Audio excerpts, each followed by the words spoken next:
Hey guys, how's it going today? This is Coach O'Donnell, and I'll be doing the presentation today on Critical Standard 8.12, Imperial China. This will be for week 3 of our assignments that we're doing under this quarantine. So I hope you guys are doing well. Um, I, along with Coach Davis and Miss Miller, have assembled this PowerPoint along with a couple other activities that we will do for this. Um, this stuff is very interesting, very important, and there's a lot of information packed in to a small little PowerPoint here. So we're going to be talking about Imperial China and how it played a role in Southeast Asia, Korea, as well as Japan. So, Standard 8.12 says describe China's influence on culture, politics, and economics in Japan, Korea, and Southeast Asia. Examples of this include culture, which describing the influence on art, architecture, language, and religion, and politics, which describes the change in civil service, and economics, which is introducing patterns of trade. So we'll touch on each of these examples throughout each area.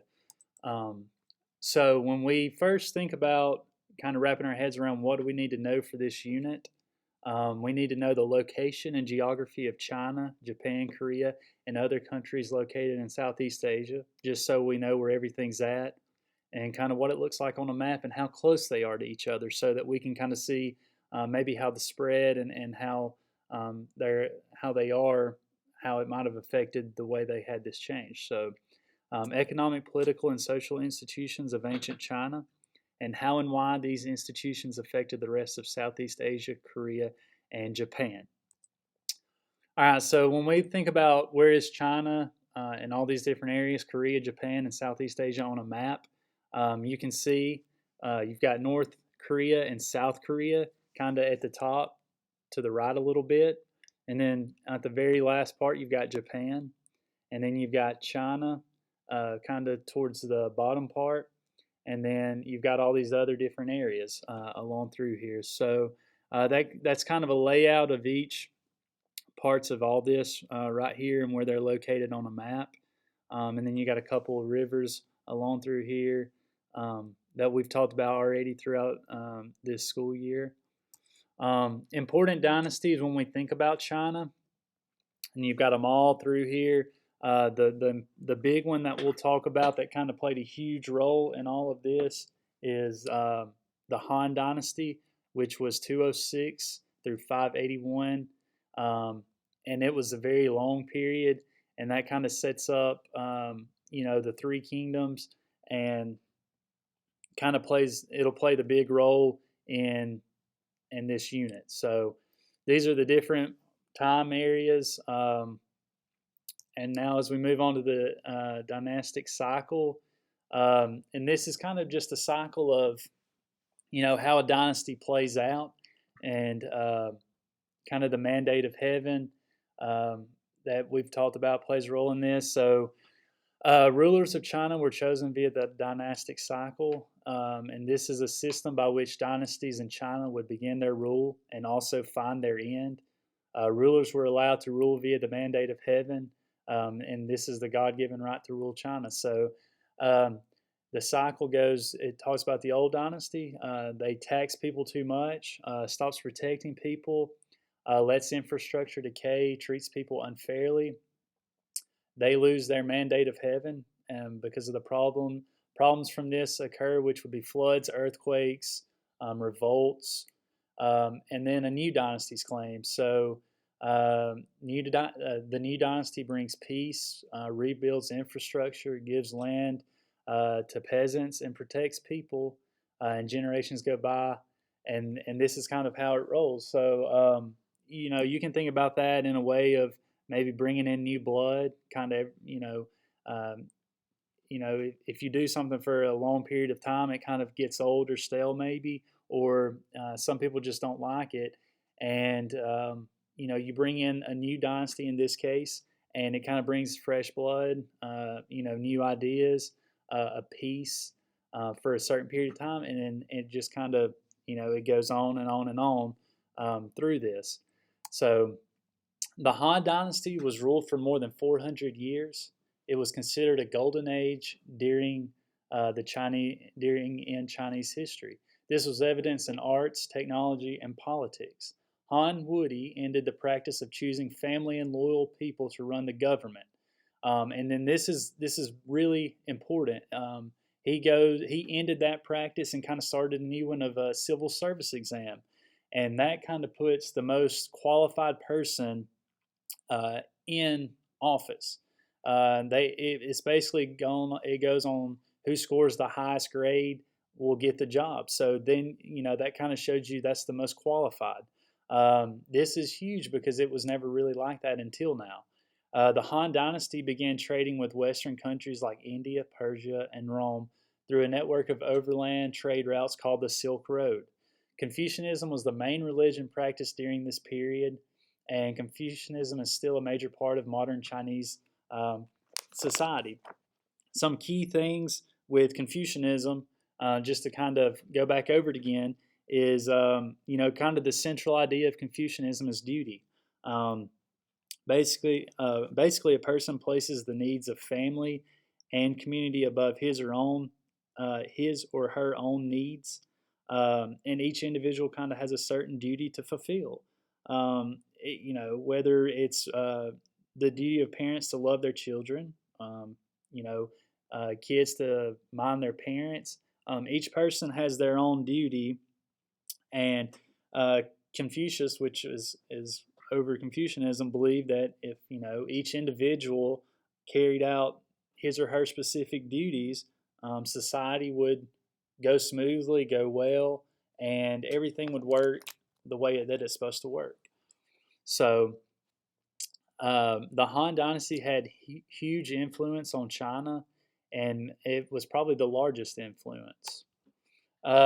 So again, thinking about religions of China, this is stuff that we've talked about earlier in the year, but just to go back over and make sure we all know, Confucianism is a set of beliefs that focus on family, loyalty, and duty, adopted by many ancient Chinese. Buddhism is a set of beliefs that focus on following the way of Buddha so that you may reach a personal state of mind. Taoism is a belief system that focuses on becoming one with nature by following a spiritual force called the Tao. Neo-Confucianism is a religion that blended ideas of Confucianism with Buddhist and Taoist tenets. Major belief was that following the teachings of Confucius would lead to a state of peace and spiritual enlightenment. Upon death, the soul becomes one with the universe. So as we go through these dynasties in these different areas, and we talk about either Confucianism, Buddhism, or any of these religions, you guys have a good idea of what we're talking about and what they're thinking and what they're believing as it's being said. So the Silk Road. The Chinese became very wealthy because of trade along the Silk Road. The Silk Road was not actually one road, but many routes that connected Chinese goods and culture with the rest of the world. And you can see these routes on the picture right here and kind of where they go through and the different areas involved. Some of the Chinese goods that were sought after by the other countries were spices, porcelain, and silk. In exchange, the Chinese received goods such as horses, cotton, and jewels. Travel along the Silk Road was treacherous. The trade routes went through deserts, mountains, and tropical areas, and often the journey was halted by robbers.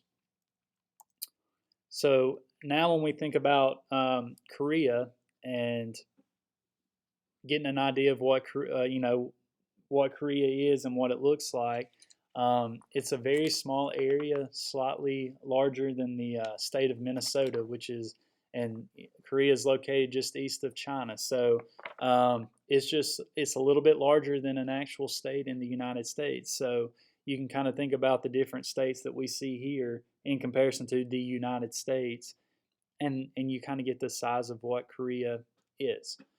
The earliest kingdom in Korea was founded in 2333 BC. However, in 109 BC, China took over the northern part of the Korean peninsula. Koreans eventually drove out the Chinese, and the three kingdoms emerged. Chinese culture started in the northern part of Korea and then spread throughout the rest of the kingdoms. Okay.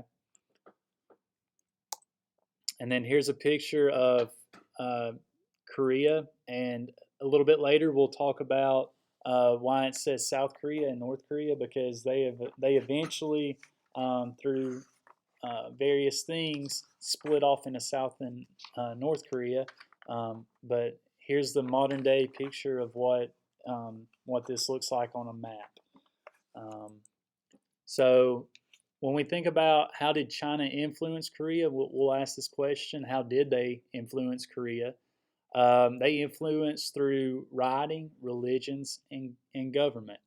The Koreans used the same written and spoken language as the Chinese did. They adopted the Chinese religions of Buddhism and Confucianism. And Korea began to use a civil service system based on examinations, and they set up their dynasties much like China did. So again, the three big ones would be these, and we think about how these play a role in that.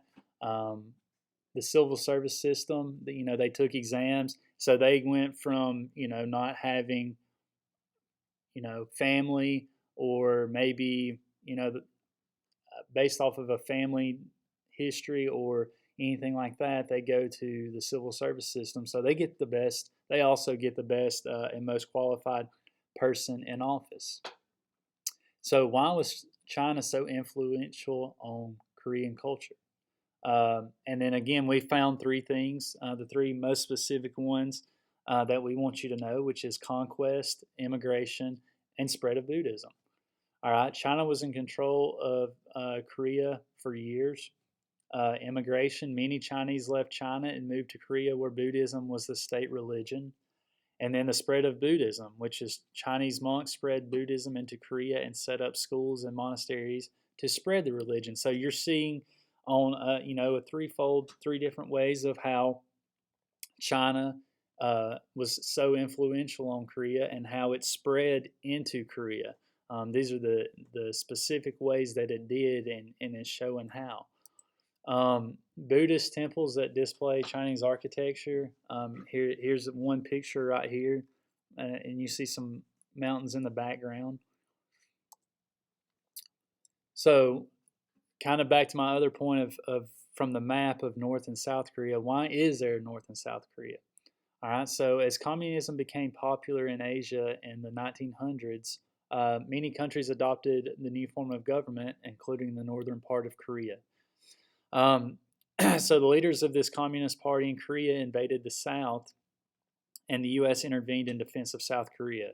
This was known as the Korean War, and this took place in 1950, and ever since the two countries have been split. North Korea no longer practices the same set of cultural beliefs that were influenced by the Chinese. They are essentially forced to worship, their leader, which is Kim Jong Un.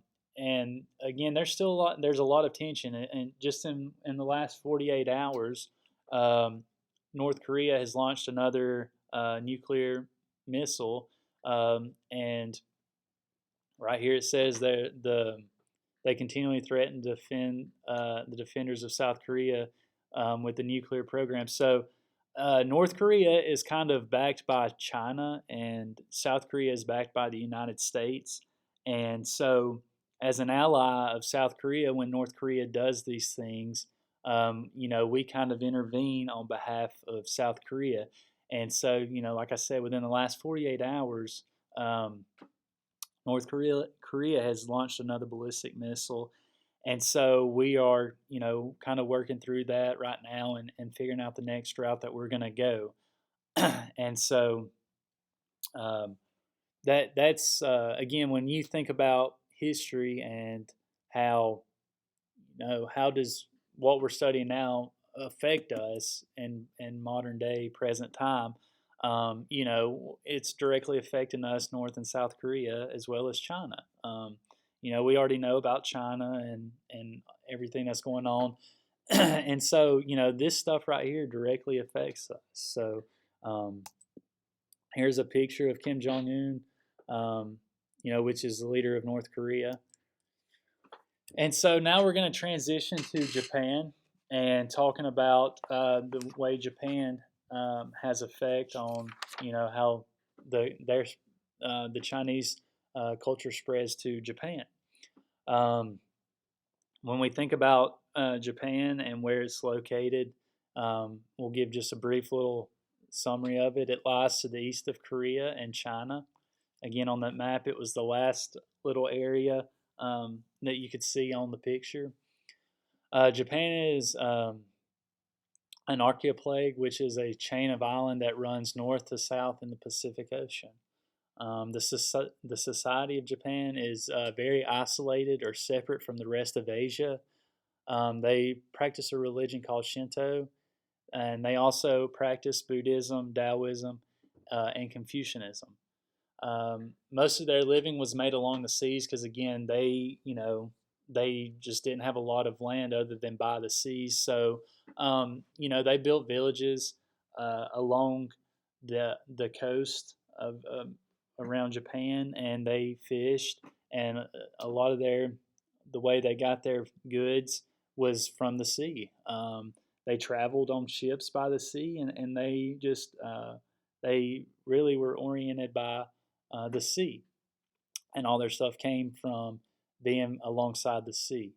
So the Chinese influence on this, again, we're looking at China and their influence on all these different areas, and so their influence on Japan was they tried to invade and conquer Japan several times throughout history, and they failed. The leader named Prince Shotoku admired China and created a Japanese government modeled after the Chinese dynasties. Um, Shotoki endorsed the study of Confucianism and Buddhism, and Japanese officials studied Chinese art, philosophy, and medicine. All right, so again, we've got another map and this is of Japan, and you can see the Sea of Japan, as well as the different areas and how you can see on the sides. This is where they set up their locations, and um, uh, you can see North Korea and South Korea, just a small side part of it, and then you can see China as well. And now we're on to our last one, Southeast Asia. There are many small civilizations located in Southeast Asia, including Laos, Cambodia, Vietnam, and Thailand. All of these peoples developed independent cultures, but all of them were influenced by China. Um, the Viet people overthrew Chinese rule in AD 938. They modeled their government on the Chinese and made the state religion Confucianism. The Khmer people, which is in modern day Cambodia, practiced Buddhism. They built a magnificent Buddhist temple that was influenced by Indian architecture and local practices called Angkor Wat. The Thai, which is in modern day Thailand, were immigrants from China. They practiced Buddhism and created porcelain like their Chinese neighbors. And then this is another picture of all the different places and their location to China. So you can see a big one again is religion, um, and the different studies that they had. They had immigrants from China that wanted to, of course, have their society and their way of thought and the way they did things influenced in this area as well. And that's how these cultures develop throughout the different locations that we talked about. And very interesting how that happens, and then just a small mindset of how it does. All right, this is Angkor Wat, and this is in about 1100 AD. And very, very nice picture. You got the sunrise coming up, and and that's all. So the big thing is we try to condense this because there's so much information, um, and so again, the big thing that we want you to get out of this is religion, the spread of religion, the spread of beliefs, the writing system, the form of government, and how China directly affected each one of these areas. So we will go ahead and end this out. If you have any questions, feel free to email any of your specific teacher. We'll have some activities that go along with this, and we hope you guys are staying safe and healthy and well, and you're having a good break. Um, Continue to work and all this stuff, and if, like I said, if you have questions, email, and we'll get back to you in a pretty quick, timely manner. And you guys have a great rest of the week, and we'll see you next week.